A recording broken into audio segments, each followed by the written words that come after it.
منظور پښتين ولې دوره خطرناک دی؟ ولې ټول سیاسي مشنري د پاکستان ټول سیاسي مشنري ولې منظور ته سر ټیټ کو؟ د دې ریزن څه دی؟ نو دې ریزنز باندې خبرې کوو. بل ځوانانو ته به موږ کم سے کم دا کوشش کوو چې ځوانانو ته موږ د سیاست چلو کوو.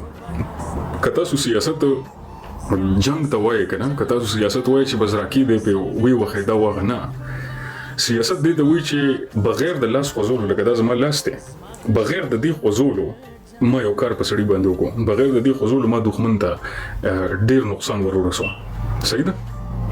نو هغې دپاره به ډېر کتابونه به لولئ، هغې دپاره به کینې سیاسي منظر به خپل ګورئ، خپل د کلتور، خپل د خلکو فطرت به ګورئ چې زما خلکو فطرت څنګه دی، هغه فطرت زه څنګه استعمال کوم د خپل دښمن خلاف.